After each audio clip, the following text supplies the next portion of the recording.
सुंदर सी स्टोरी सुनाने आओगे क्या? तुम्हारी स्टोरी जितनी सुपर स्टोरी देखे क्या? तुम्हारी स्टोरी बहुत बड़ी स्टोरी सच है क्या? तुम्हारी कलरफुल स्टोरी को सुनाओगे क्या?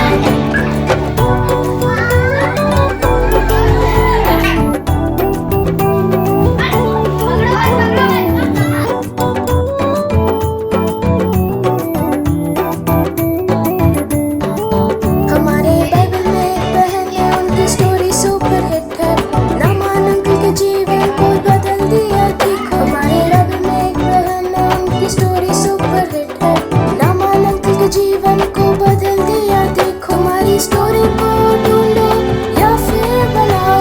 तुम्हारी स्टोरी सुपर स्टोरी को मिस मत करो। तुम्हारी स्टोरी को ढूंढो या फिर बनाओ। तुम्हारी स्टोरी सुपर स्टोरी को मिस मत करो।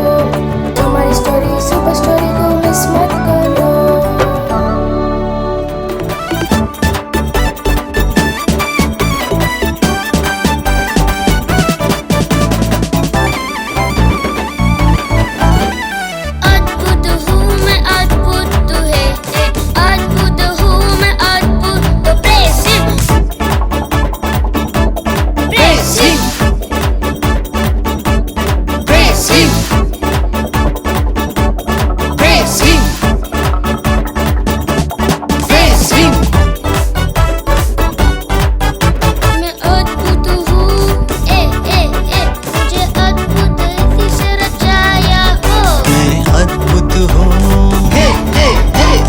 अद्भुत रीति से रचाया, मेरे हाथ उठाकर स्तुति करूंगा, उनके नाम को ऊंचा सदा उठाऊंगा। मेरे हाथ उठाकर स्तुति करूंगा, उनके नाम की प्रशंसा सदा करूंगा। यीशु यीशु वो प्रभुओं का प्रभु, यीशु यीशु वो राजाओं का राजा। यीशु यीशु वो प्रभुओं का प्रभु, यीशु यीशु वो राजाओं का राजा। Praise him।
सुपर क्रिएटर तुम्हें किसने बनाया जानते हो क्या? Jesus the only creator. सब हीरोज को किसने बनाया? Jesus the super creator.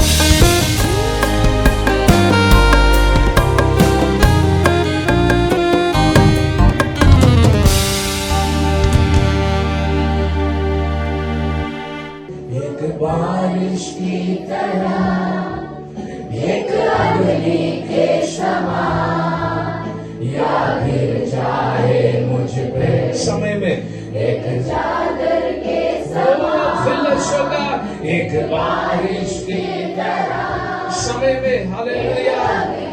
आज उनका प्यास को भरने वाला प्रभु जीवन का नदी उस शरीर पर बहने दो राजा। दुगना और ज्यादा चाहिए।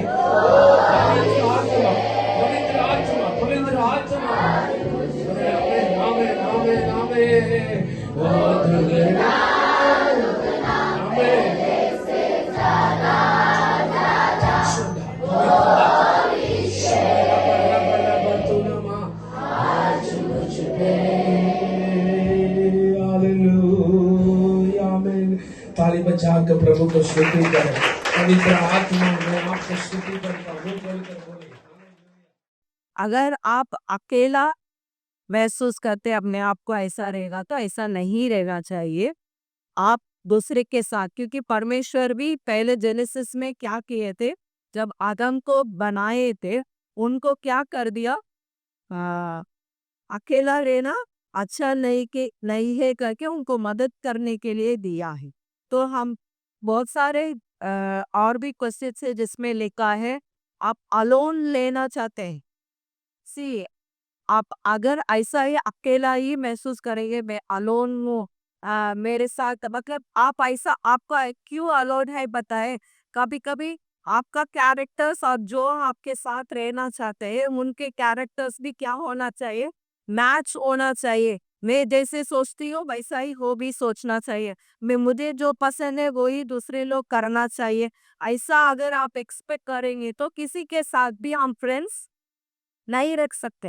नेहमिया यरूशलेम पहुंचकर वहां के लोगों को प्रोत्साहित करता है और वे शहरपनाह की मरम्मत करने लगते हैं। मैं एक बड़े काम पर लगा हूँ, मैं इसको रोककर नहीं आ सकता। वे बार बार नेहमिया को बुलवाते थे कि वे उसे मार दे और काम रुक जाए, लेकिन नेहमिया वहां से नहीं हटा। हे परमेश्वर, तू मुझे हिरात दे। 52 दिनों में शहरपनाह तैयार हो गया और दुश्मनों ने भी कबूल किया। तू इतने उदास क्यों हो?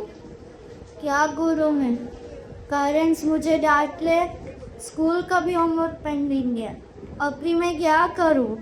पेरेंट्स मुझे मारते क्योंकि मुझे अच्छे मार्क्स नहीं आते। यीशु, मेरा भी ऐसा ही है, पहले मुझको भी अभी मार्क्स नहीं आ रहा, तो मैं भी क्या।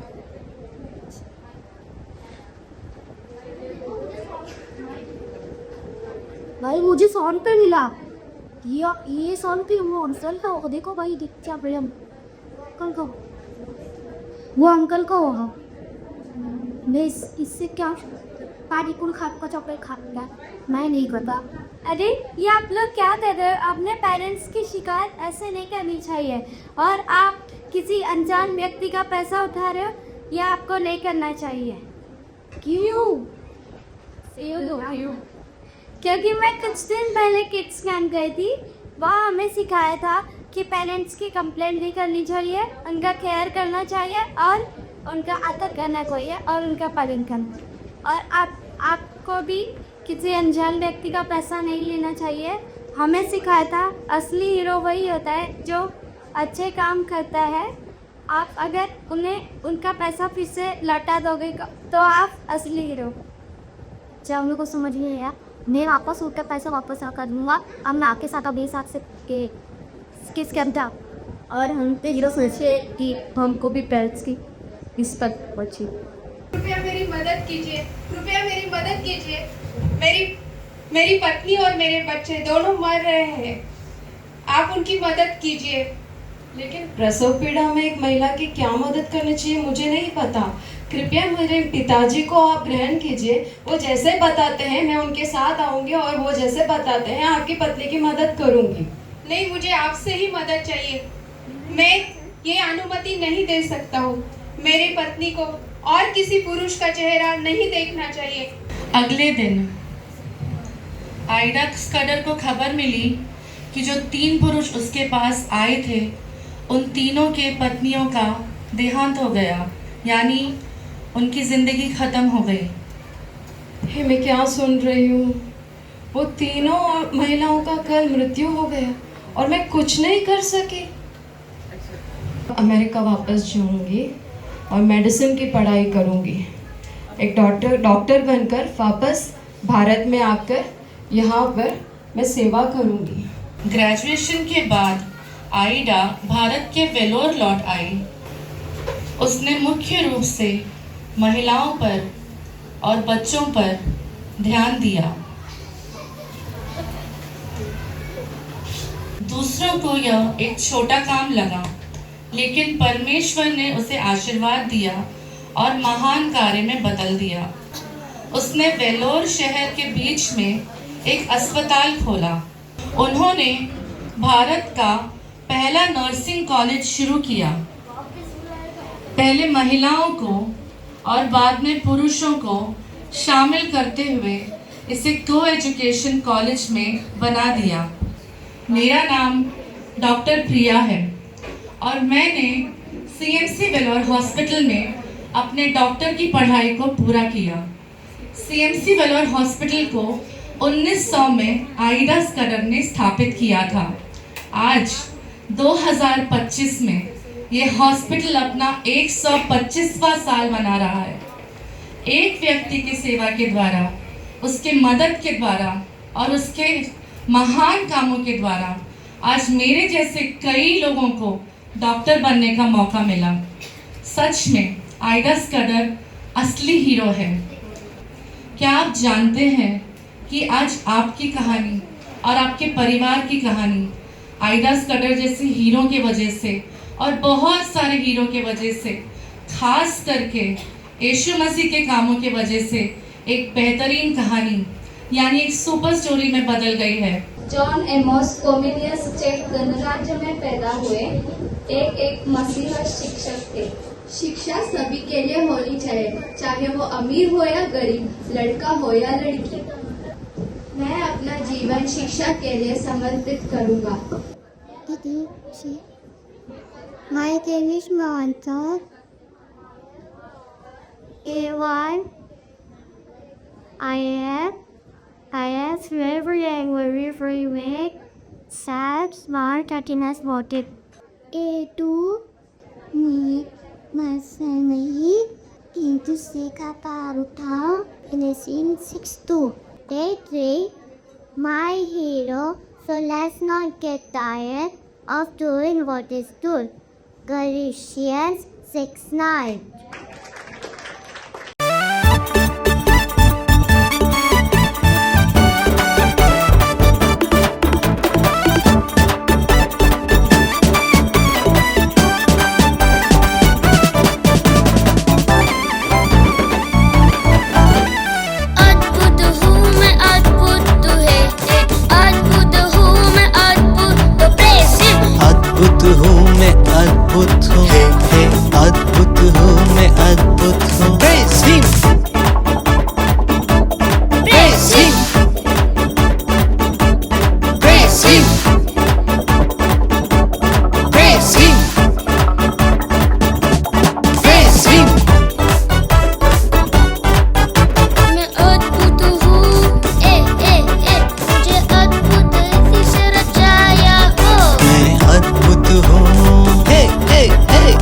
अद्भुत रीति से रचाया, मेरे हाथ उठाकर स्तुति करूंगा, उनके नाम को ऊंचा सदा उठाऊंगा।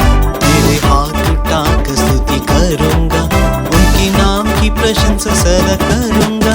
यीशु यीशु वो प्रभुओं का प्रभु, यीशु यीशु वो राजाओं का राजा। यीशु यीशु वो प्रभुओं का प्रभु, यीशु यीशु वो राजाओं का राजा। Praise him.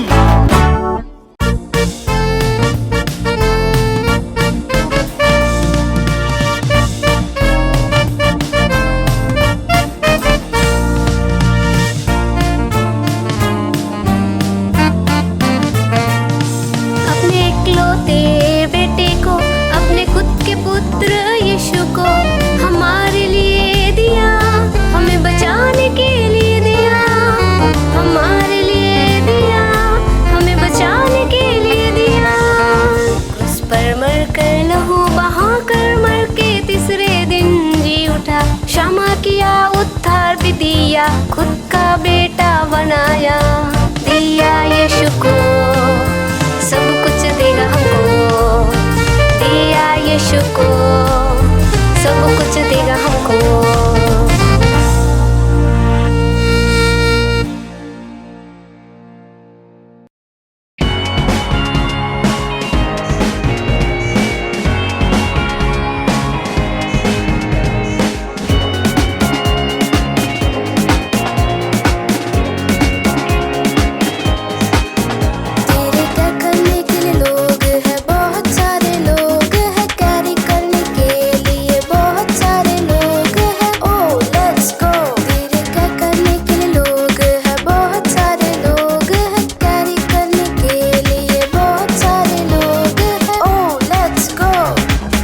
बाजू देखो, चारों ओर देखो, तेरे लिए बहुत सारे लोग हैं।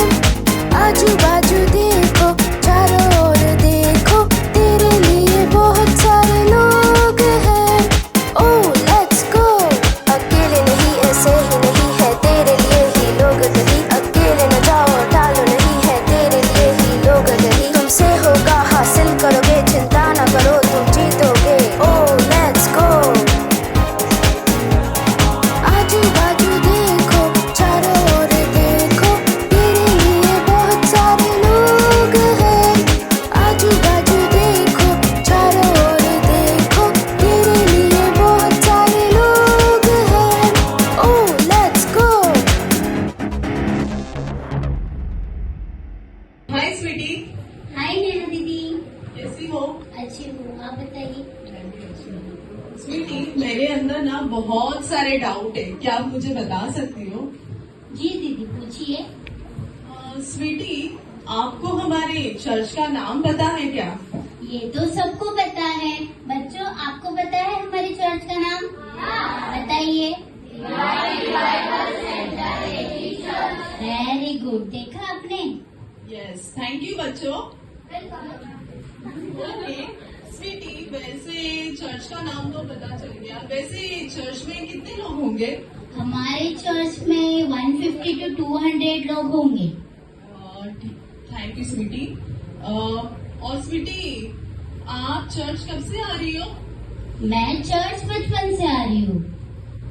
तो मुझे ना एक डाउट था कि आप मुझे बता सकती हो कि हमारा चर्च कैसे स्टार्ट हुआ? जी दीदी, मैं आपको बताने की पूरी कोशिश करूंगी। हमारी चर्च की शुरुआत 2007 में हुई थी और हमारे चर्च को चलाने के लिए परमेश्वर ने पास्टर जी को चुना था। अच्छा, पास्टर जी को चुना, जी। लेकिन कैसे चुना उनको? पास्टर जी के पेरेंट्स वो भी सेवा करते थे और जब पास्टर जी 5 साल के थे तभी उन्होंने पास्टर जी को परमेश्वर की सेवा करने के लिए समर्पण किया था। वैसे ही पास्टर जी हमारे मसीह परिवार में बड़े हुए, लेकिन जब भी पास्टर जी 14, 15, 14, 15 इयर्स के हुए तभी कुछ परिस्थितियों के कारण पास्टर जी परमेश्वर से दूर हट गए और उन्हें ऐसा लगने लगा कि इस संसार में कोई परमेश्वर है ही नहीं। क्या पास्टर जी को लगा परमेश्वर है ही नहीं? यस। तो जो व्यक्ति परमेश्वर है ही नहीं ऐसा बोल रहे थे, लेकिन आज वो परमेश्वर की सेवा कैसे कर रहे हैं?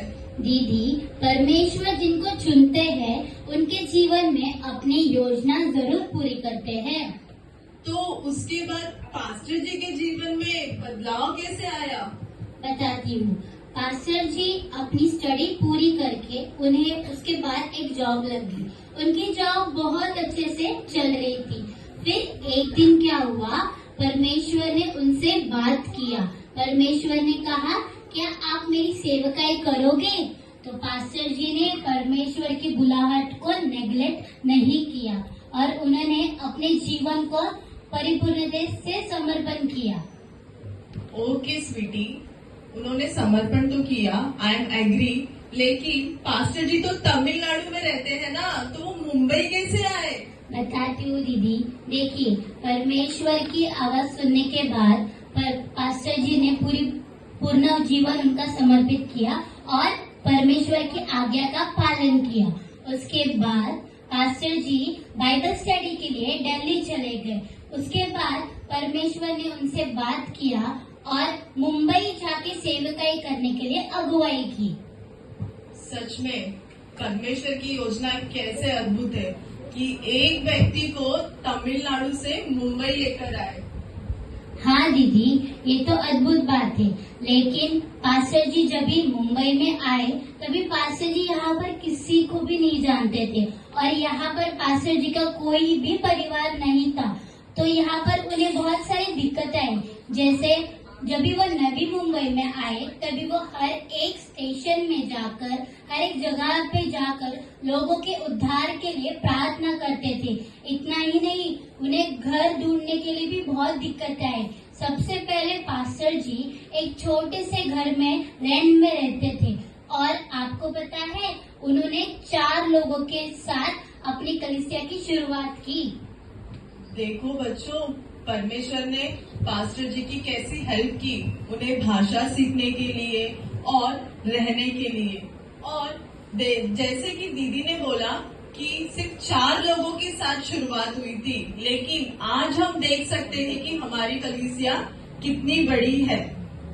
और स्वीटी, आप मुझे उनके परिवार के बारे में बता सकती हो? यस दीदी, पास्टर जी का विवाह 2010 में हुआ था और सिस्टर जी को भी परमेश्वर ने फुल टाइम मिनिस्ट्री के लिए चुना था। तो दोनों पास्टर जी और सिस्टर जी दोनों मिलकर सेवकाई करने लगे। फिर तो पास्टर जी को बहुत सपोर्ट मिला रहेगा सिस्टर के द्वारा, और उनकी सेवकाई तो बहुत आसानी से चल रही रहेगी। नहीं दीदी, इतना सिंपल जैसे आप बोल रहे हो वैसा नहीं है। पास्टर जी और सिस्टर जी को बहुत चुनौतियों का सामना करना पड़ा। आपको पता है जब वो यहाँ पर थे तभी उन्होंने कई बार लोगों ने उनको मारने की कोशिश की, और इतना ही नहीं, आपको पता है एक व्यक्ति उन्हें तो चाकू लेकर मारने आए थे। क्या चाकू से? जी दीदी, और पास्टर जी के विरोध कई लोगों ने जादू टोना भी किया था। अरे बाप रे, जादू टोना! इतना ही नहीं, बाहर के लोग नहीं, कलीसिया के जो लोग थे वो ही उनके विरोध बात करते थे। और आपको पता है कई बार विश्वासियों ने भी पास्टर जी का साथ नहीं दिया था। तो पास्टर जी सोचने लगे, अरे विश्वासी जो मेरे कलीसिया में आते वही मेरा साथ नहीं दे रहे, तो मैं इतनी दूर से मुंबई में आकर सेवकाई कर रहा हूँ। तो मुझे ऐसा लग रहा है, उन्हें ऐसा लगा कि मैं मुंबई छोड़कर ही दूसरी जगह पे मिनिस्ट्री करने लगता हूँ। इसका इतना ही नहीं, और जब भी उन्हें चर्च की जगह के लिए भी बहुत सारी प्रॉब्लम आई थी, उन्हें बार बार चर्च की जगह को चेंज करना पड़ता था। सच में स्वीटी, इतने सारे चैलेंजेस को फेस करने के बाद भी परमेश्वर के अनुग्रह और सहायता के द्वारा आज भी पास्टर जी हमारे बीच में है। सच में ये कोई आश्चर्य से कम नहीं है। बिल्कुल सही कहा दीदी, परमेश्वर ने पास्टर जी को सामर्थ्य दिया और इस कलीसिया की सेवकाई को भी बढ़ाने के लिए परमेश्वर ने आशीर्वादित किया। मैं भी यही सोच रही हूँ स्वीटी, मेरे जैसे और कई लोगों को उद्धार पाने के लिए और परमेश्वर के राज्य में भाग लेने के लिए परमेश्वर ने इस सेवकाई को चुना है, और हमारे पास्टर जी को एक चरवाहा के रूप में चुना है ताकि वे पवित्र आत्मा की अगुवाई के द्वारा इस सेवकाई को कर सके। बिल्कुल सही कहा दीदी, हमारे पास्टर जी भी हमारे केयर करने वाले एक हीरो है। तो बच्चों, हीरो का मतलब ये नहीं है कि हमें उन्हें आइडलाइज करना चाहिए, लेकिन हमें हमारे पास्टर जी को हमेशा रिस्पेक्ट और ऑनर देना चाहिए, और परमेश्वर का राज्य बढ़ सके इसलिए उनके साथ मिलकर हमें हमेशा काम करना चाहिए और उनकी हेल्प करना चाहिए। तो बच्चों, आप हेल्प करने के लिए रेडी हो या नहीं?